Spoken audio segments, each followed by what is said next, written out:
Ton téléphone sonne, c'est quelqu'un de l'équipe pour une décision que tu aurais pu déléguer il y a 6 mois. Tu raccroches. 10 minutes après, un message pour valider un truc basique. 20 minutes après, quelqu'un frappe à la porte. Tu n'arrives pas à travailler 1 heure sans être interrompu. Et dans ta tête, il y a cette pensée qui revient. Mon équipe n'est pas autonome. La vérité, c'est que ton équipe est exactement aussi autonome que toi, tu lui as appris à l'être. Pas plus, pas moins. Et aujourd'hui, on va regarder comment est-ce qu'on peut changer ça. Avant qu'on rentre dans le vif du sujet, je veux te poser une question. Si tu partais 2 semaines demain matin, ton téléphone est éteint, pas de message, pas d'email, 2 vraies semaines de coupure, est-ce que ton business tournerait? Pas parfaitement, je parle pas de parfaitement, je parle de est-ce qu'il survivrait? Est-ce qu'il continuerait à fonctionner sans toi? Si la réponse c'est non ou si tu as hésité, cette vidéo est exactement ce qu'il te faut.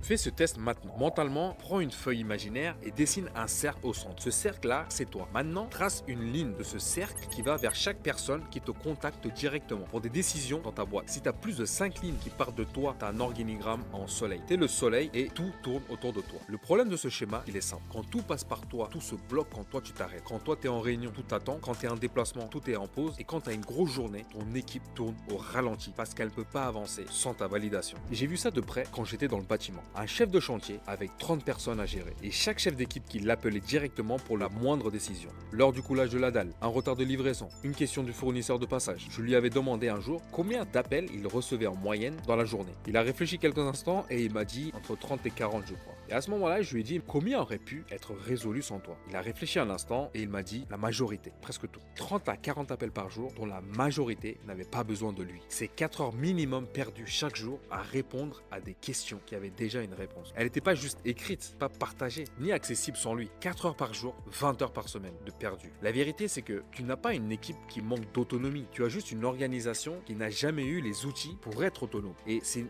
différence fondamentale. Car l'un est un problème de personne et l'autre, c'est un problème de système. Et le système, tu vois, c'est toi qui le construis ou qui ne le construis pas. Le deuxième problème que j'ai pu notifier, et c'est là que la plupart des dirigeants ratent la délégation, même ceux qui pensent pouvoir bien déléguer, parce que écoute bien, il y a une différence énorme entre donner une tâche et donner une responsabilité. Et tant qu'on ne la comprend pas, on passe son temps à redéléguer les mêmes choses en boucle et en boucle. Donner une tâche, ça ressemble à ça. Envoie les relances clients cette semaine, prépare les comptes rendus de la réunion, rappelle son fournisseur pour négocier le délai, la personne exécute, elle fait ce que tu lui as demandé, quand c'est fait, elle revient vers toi. Vous allez continuer à vous envoyer la balle. Le client répond, le fournisseur le répond, fait une contre-proposition, et du coup il faut décider. Donc c'est toi qui prends la suite. Et le but en fait de tout ça, c'est de pouvoir donner une responsabilité, et ça ressemble plutôt à ça. Tu es responsable du taux de recouvrement sur ces 30 comptes clients. Résultat attendu, 90% de paiement en 30 jours. Je veux un point toutes les 2 semaines. Ou également, tu es responsable de la relation avec nos 5 fournisseurs principaux. Tu décides dans la limite de ce cadre et tu me remontes uniquement si ça dépasse ce seuil. Là, tu as vu la différence? Dans le premier cas, la personne exécute et attend la suite. Dans le deuxième cas, la personne pense, décide et agit et ne revient vers toi que pour les exceptions. La vérité, c'est que tant que tu donnes des tâches, tu récupères des exécutants. Dès que tu donnes des responsabilités, tu construis des vrais collaborateurs. Et un collaborateur qui est responsable a besoin de toi 5 fois moins souvent d'instructions qu'un exécutant. 5 fois moins. Réfléchis bien à ce que ça représente en heures dans une semaine. La troisième problématique constatée, et celui-là est symétrique au précédent, c'est que certains dirigeants ont compris qu'il fallait déléguer. Alors, ils délèguent. Mais ils délèguent n'importe comment. Et dans mon cas, j'ai fait plein d'erreurs pareilles quand j'ai commencé à déléguer. J'ai balancé des tâches, des responsabilités sans contexte, sans ressources, sans critères de succès, sans leur dire également à qui s'adresser si ça bloque, sans expliquer pourquoi est-ce que c'est important. Et 2 semaines après, le rendu est mauvais, incomplet. Et ce n'était pas à cause des collaborateurs, mais c'était de ma faute. Et j'ai reconnu mes torts et c'est la première chose à faire pour rectifier le tir et passer à la suite. Mais il y a certains dirigeants qui diraient la phrase suivante: je savais bien que c'était mieux si je le faisais moi-même. Non, le problème ce n'est pas la personne, c'est toi et ton brief. Déléguer sans brief, c'est comme envoyer quelqu'un faire les courses sans liste, sans budget, sans savoir combien de personnes il faut vous nourrir, et il s'étonne ensuite qu'il revienne avec les mauvaises choses. Dans mon business, il y a eu une période dans mon activité où je déléguais beaucoup, ou du moins je pensais déléguer. Mais en réalité, je transférais des problèmes. Je lançais des missions en l'air et j'attendais que ça retombe bien. Résultat, eh bien les gens revenaient me voir à chaque étape parce qu'ils ne savaient pas où ils allaient. Et moi, qu'est-ce que je faisais? Je récupérais le travail à moitié fait en me disant que finalement, j'irais plus vite seul. Et c'est ça aussi le cercle vicieux de la mauvaise délégation. Tu délègues mal, ça revient, et tu confirmes ta croyance que déléguer, ça marche pas. Tu délègues du coup encore moins, tout revient encore plus, et après tu t'étonnes que tu as encore plus de travail et plus d'heures. La délégation ne marche pas parce que tu le fais mal, pas parce qu'elle ne fonctionne pas. Donc concrètement, comment est-ce qu'on fait? La première chose, et ça, c'est la plus simple, la plus rapide et souvent la plus impactante, c'est que tu construis ton schéma de validation. Déjà, tu prends une feuille. Sur cette feuille, il y a 2 colonnes. Colonne de gauche, c'est qui doit remonter à toi, et la colonne de droite, c'est qui ne doit plus remonter à toi. Et ensuite, tu remplis tout avec des exemples concrets tirés de la réalité. C'est qui doit remonter à toi, par exemple, un recrutement sur un poste stratégique, une décision qui engage la boîte de plus de 12 mois, un litige client au-dessus de 3 000 euros, un partenariat partenariats ou contrats majeurs. Et ensuite, ceux qui ne remontent pas à toi, c'est-à-dire un devis en dessous d'un certain seuil. Ton équipe décide seule, une modification de planning courante, ton responsable gère, une relance client standard avec un process mis en place, donc pas besoin de toi, un achat de fournitures sous un certain montant délégué entièrement. Et finalement, quand ce chemin existe et que tout le monde le connaît, les questions qui t'arrivent chutent immédiatement. Car en réalité, les gens ont leur réponse avant même de t'appeler. Ils savent ce qui leur appartient et ce qui t'appartient à toi. Ce document simple, 1 heure à construire, mais peut te rendre 5 à 10 heures par semaine dès la semaine suivante. Et tu verras que ça deviendra même un jeu. À chaque fois que tu feras quelque chose maintenant dans ta boîte, tu vas te dire, tiens, est-ce que cette tâche, je pourrais la déléguer maintenant? Et comment est-ce que je pourrais la faire justement pour la déléguer? Deuxième solution, pour que la délégation fonctionne vraiment, pas juste sur le papier, avant toute délégation importante, tu passes 20 minutes à répondre à 5 questions. 20 minutes pour ces 5 questions. Question 1, quel est le résultat attendu? Pas la tâche, le résultat. Ce que tu veux voir à la fin, précis et mesurable. Question 2, pour quand?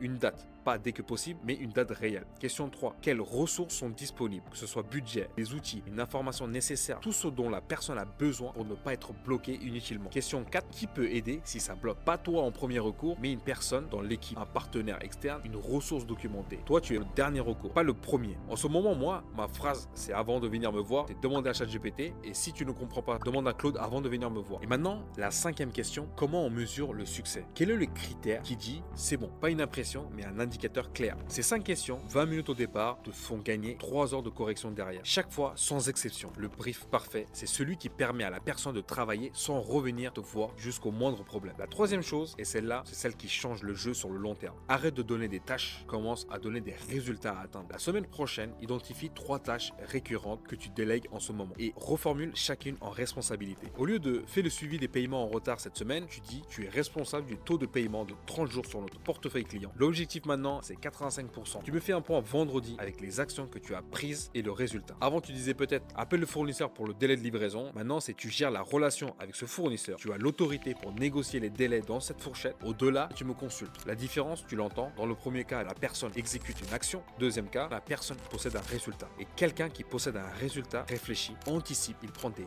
initiatives et il ne revient pas te voir pour chaque micro-décision. Parce qu'en fait, maintenant, c'est son périmètre, c'est sa responsabilité, sa réussite ou son échec. Tu délègues des responsabilités, tu construis des leaders. Tu délègues des tâches, tu construis des exécutants. Choisis 3 vérités aujourd'hui. Ton équipe n'est pas nulle, elle est exactement aussi autonome que le système que tu as construit ou que tu n'as pas construit et qui le lui permet d'être. Tu délègues des tâches, tu t'étonnes que tout revienne, donne des responsabilités et observe ce qui change. La 3e, c'est que tu délègues sans brief et tu confirmes que ça ne fonctionne pas. On l'a vu maintenant, tu fais un brief en 5 questions et tu regardes le niveau de rendu grimper. Un dirigeant qui est libre, c'est pas quelqu'un qui contrôle tout, c'est quelqu'un qui a construit un système qui tourne sans lui. Maintenant, cette semaine, une action concrète. Prends 1 heure, construis ton chemin de validation. 2 colonnes, ce qui remonte à toi et ce qui ne remonte pas. Et partage-le avec ton équipe lundi matin. En 1 heure de travail, tu vas pouvoir récupérer peut-être 10 heures dès la semaine suivante. Mais autonomie en commentaire si tu t'es reconnu dans cette vidéo et dis-moi quand tu as regardé ton équipe aujourd'hui, tu as vu des exécutants ou des leaders en devenir. On se retrouve à très vite.